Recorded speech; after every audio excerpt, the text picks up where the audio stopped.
House. I'm Michelle, and this is Doug. Hi, how you guys doing? I hope you've seen our first episode, but if you didn't, make sure you see episode 1.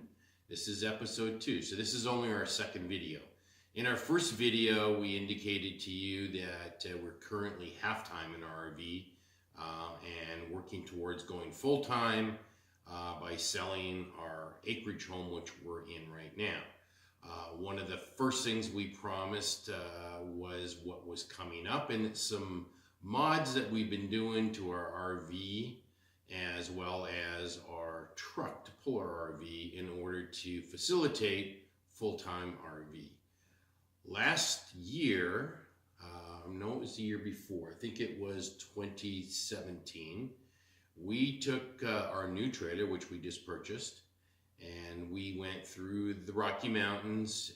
We ended up on one hill going into Radium Hot Springs, Highway 93, that had a fairly steep hill all the way down into the town. It felt like the hill never ended. I'm not sure. I tried to look up the stats but couldn't find it, but I think the hill is about 15 kilometers long, and it varies from 6 to 8% grade, and there is no cooling off period. There's no level spot. It's downhill right to the four-way stop in town. It was very scary. That was very scary. So thinking that we had no brakes. We started out normal. I've got the diesel. Of course, we're shifting down and watching our RPM, and then only touching our brakes when we have to. We've been pulling for years and years. However, by the time we got to the bottom of that hill, I know our RV is about 14,000 pounds when we're loaded up, along with the diesel truck. By the time we got to the bottom, our brakes were getting very spongy and were very hot. And right then and there, I said, we're not doing this again. Back into the unknown or the mountains without an exhaust brake. So that's one of the things I'll be showing you here shortly. And then we'll tease you a little bit with some of our RV mods that'll be coming up in the next episode. So you want to go to the garage and have a look at the truck? Yep, let's go to the garage. All right. Hey guys, this is the 2003 Dodge Ram 1-ton truck. This is what we've been using for pulling for a number of years. Well, we've had it since it was new. It's only really been used for pulling our RVs. It's all we do with it. So it should last a long time yet. It's in very good shape. So we might as well jump right in. Hey guys, this is really the only change to the inside of the truck is if you come and maybe have a closer look here at this one switch. This is for the exhaust brake. So that's the only thing that looks any different from inside the truck. And that's where you would kick your exhaust brake on. So we'll have a look under the hood and see what we did. So the exact location of that exhaust brake is right there. It's on the back side of the turbo. So you can see that new darker 45.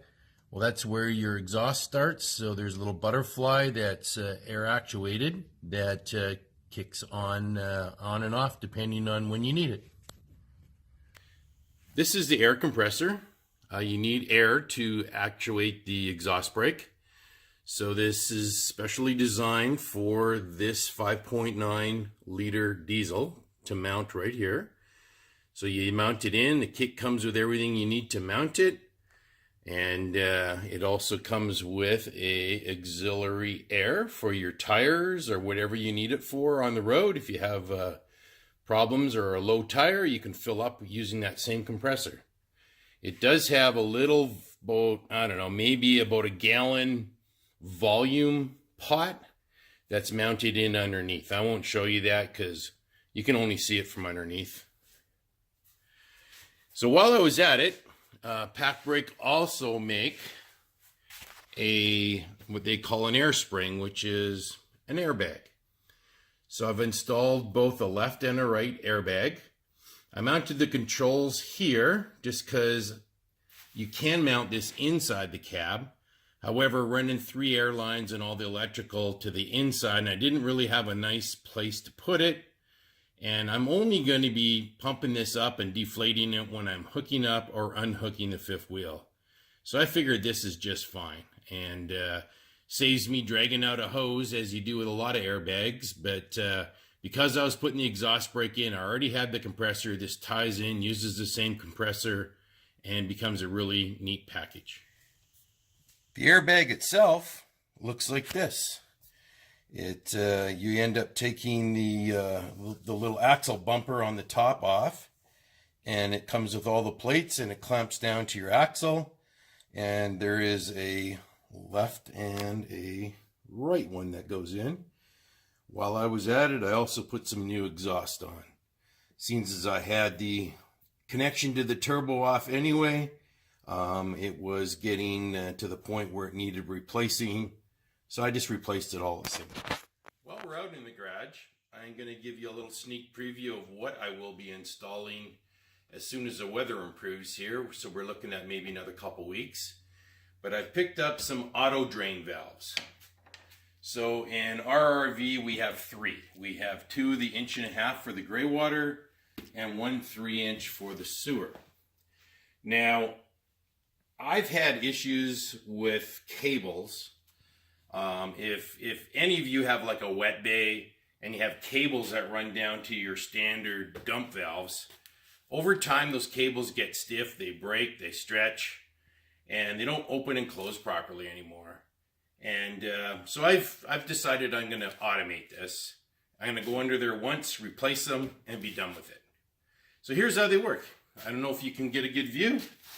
I've got a little 12 volt power supply just to simulate your 12 volt on your RV. This is the switch that they come with. And you simply just hold it to open.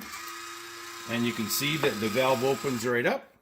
And it'll flash here telling you that you've left it open. So if you're at the dump station and you see this flashing, don't forget, you've got to close the valve as well. So it's that simple. You mount 3 of these for your 3 valves. You do away with the cables. And I'm thinking it's going to be a really nice system to have. And I'm hoping that I'll have no more issues. Well, I won't have any more issues with cables because I simply won't have any. So we're going outside right now just to show you why we can't go on our trailer to show you the modifications that we've made. It is minus 25 out here with the wind chill. It's very, very cold. It's frozen. It's frozen. We can't get in it at all. We're going back in. Yeah. So just so you know. So as you've seen, it is very cold out. We are expecting plus temperatures next week. So I'm hoping within a week and a half or so to get on adding those sewer valves we just give you a sneak preview on. As well as we'll go through our trailer and show you all the mods that we've done over the last 2 years that we've had it. And all in preparation to living in it full time. And if you missed our first video, there's a fair number of mods we did. We've kept it really factory looking. So anyway, I think you'll be interested in some of the mods. Maybe at the end of this video, we'll put a couple pictures in just to let you know what might be coming up. Yeah, we'll do that. Also, just like our first video that we did, we mentioned what we're doing to make some money on the road. So if you want more information on that as well, I'll put the link below. And basically what I'm doing is I'm doing an online digital marketing business. So yeah, I'm just gonna put the link below, and you guys can go check it out if you want. So I think that's it for now, I think. That's it for now, and next time we'll be more into the mods. Yeah, more into the nice weather. And hopefully that too.